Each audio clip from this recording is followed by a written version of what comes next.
ప్రజాస్వామ్యం అనేది రాష్ట్రంలో కూని అయిపోయింది. వీళ్ళు చెప్పిన 7వ గ్యారంటీ అనేది నవ్వుల పాలైపోయింది. ఒక్కసారి వీళ్ళ ప్రజాస్వామ్యం ఎట్లుందో, ప్రజాపాలన ఎట్లుందో ఒక్క వీడియో చూద్దాం.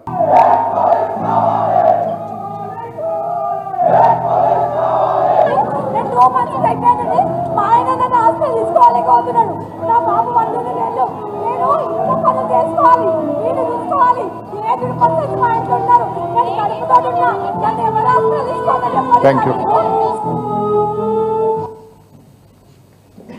ఈ రకంగా ఇంకా చాలా ఉన్నాయి, కానీ అసలు రోడ్డెక్కని రంగమే లేదు. రైతుల్ని రోడ్డెక్కించారు, నిరుద్యోగుల్ని రోడ్డెక్కించారు, అవ్వా తాతల్ని రోడ్డెక్కించారు, పోలీసులు రోడ్డెక్కించారు, నిరుద్యోగులు రోడ్డెక్కారు. అన్ని వర్గాల ప్రజల్ని కూడా ఈ ఏడాది కాలంలో రోడ్డెక్కించినటువంటి ఘనత రేవంత్ రెడ్డి గారి ప్రభుత్వం. ఇంకా వచ్చి రాగానే అనాలోచిత ప్రకటనలు, ఆగమాగం.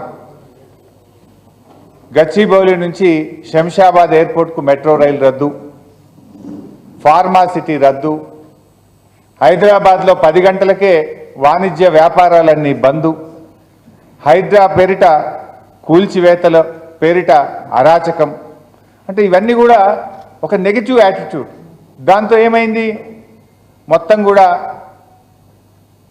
వ్యాపార సంస్థలు వెనక్కిపోతూ ఉన్నాయి, పెట్టుబడులు వెనక్కిపోతూ ఉన్నాయి.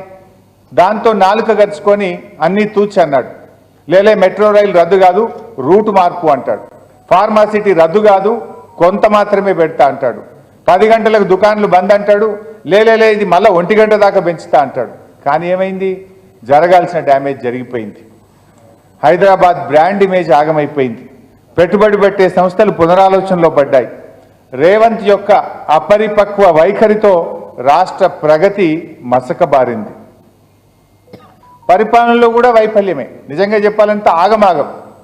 మీరు చూస్తే ఇది ఎంత తత్తర బిత్తర ప్రభుత్వం అంటే, హైదరాబాద్ నగరానికి సంవత్సరంలో 3 పోలీస్ కమిషనర్లు మారారు, ట్రాన్స్కో సిఎండీలు 4 మారారు, జిహెచ్ఎంసీ కమిషనర్లు 3 మారారు, రంగారెడ్డి కలెక్టర్లు 3 మారారు. ఇట్లా చెప్పుకుంటూ పోతే అంత ఆగమాగం. శాఖల మధ్య సమన్వయం లేదు. ముఖ్యమంత్రి స్వయంగా నిర్వహిస్తున్న విద్య, ఎస్సీ, ఎస్టీ, మైనార్టీ శాఖల్లోనే పరిస్థితులు అత్యంత దారుణంగా అస్తవ్యస్తంగా ఉన్నటువంటి పరిస్థితి.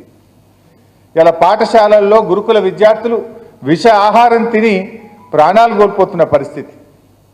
మద్యం అమ్మకాలు పెరగడం లేదని, ప్రజల్ని ఇంకా మద్యం బాగా తాగించండి అని 31 మంది ఎక్సైజ్ అధికారులకు మెమోలు ఇచ్చిన ప్రభుత్వం రేవంత్ ప్రభుత్వం.